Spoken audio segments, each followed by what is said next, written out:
साथीहरु आज चाहिँ हाम्रो कपडा व्यवसायी संघको चाहिँ कार्यक्रम छ। त्यो कार्यक्रममा आएको छु हैन। त्यो तपाईको कार्यक्रम के छ कस्तो छ तपाईहरुलाई देखाउने छु। म पनि हेर्न गइरहेको छु। आउँदै हुनुहुन्छ अतिथिजीहरु आउँदै हुनुहुन्छ।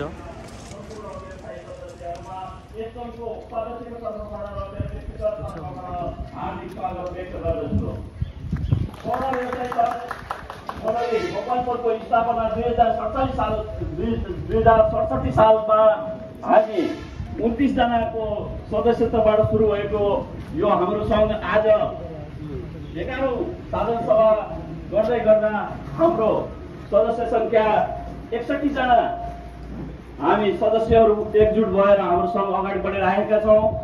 यो सङ्घ सुचारू गर्नको निम्ति हिजोको दिनमा जसरी हामीले सञ्चालन गरेका थियौँ आज पनि आजको 11औं साधारण सभा हामी सम्पन्न गर्दा पनि हामीले हिजो जुन स्थितिमा अध्यक्षज्यूको घरबाट महासचिवज्यूको घरबाट कोषाध्यक्षज्यूको घरबाट हामीले एउटा झोलाबाट कार्यालय सञ्चालन गर्दै सङ्घलाई सुचारू गरेर हामी आजको यो 11औं साधारण सभा गर्नुसम्म हामी आइपुग्न सफल भएका छौँ। यस्तो अवस्थामा पनि यसलाई व्यवस्थित गरेर हामी सङ्घलाई कार्य सम्पादन गर्दाखेरि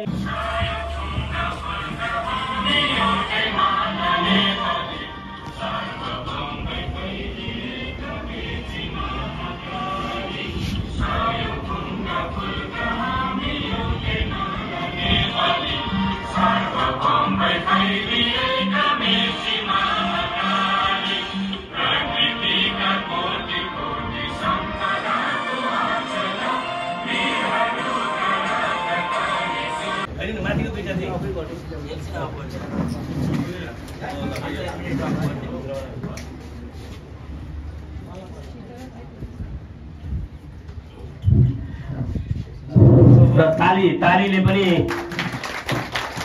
स्वागत गरौँ। हाम्रो कार्यक्रम उद्घाटन भइसकेको छ। पछाडि साथीहरु कार्यक्रम भइरहेको हैन। अनि त्यहाँ चाहिँ खाना चाहिँ उता बन्दैछ।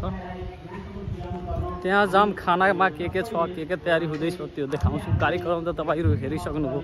र त्यहाँ खानामा चाहिँ के बन्दैछ त्यो म तपाईहरुलाई देखाउन छु। यो तपाईको मनोकामना मन्दिर हैन। त्यसमा अब खाना लगाउने तयारी हुन्छ। के छ आज? आज मटन छ अनि पनिर छ अचार छ अनि पुलाउ छ पापड छ। आहा ल जोड्नु छु। यहाँ चाहिँ तयार भइसक्यो मटन खानको लागि। यहाँ यस्तो व्यवस्था छ।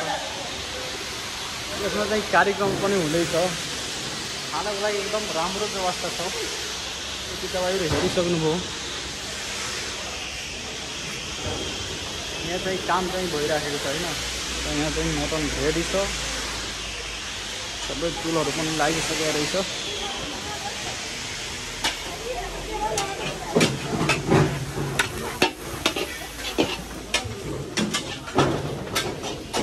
तपाईहरु हेरिसक्नुभयो। खाना चाहिँ के तयारी हुँदैछ।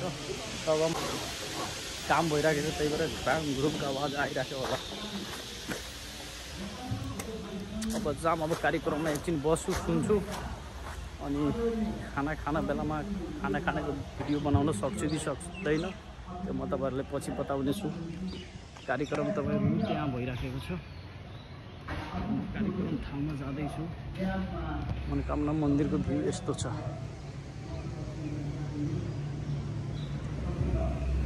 फाइनली साथीहरु खाना चाहिँ म खाइसक्यो। सौँफ खाँदैछु र अरू साथीहरु यहाँ खाँदै हुनुहुन्छ हैन। एकचोटि भ्यू हेरिलिनु। यहाँ हाम्रो समीर फेन्सी। ल फाइनली साथीहरु खानापिना पनि भइसक्यो। अब म कार्यक्रम छोडेर जाँदैछु। तपाईहरु मेरो च्यानललाई लाइक र सब्स्क्राइब गरेर सपोर्ट गरिदिनु होला। तपाईहरुसित फेरि भेट्नेछु नेक्स्ट भिडियोमा।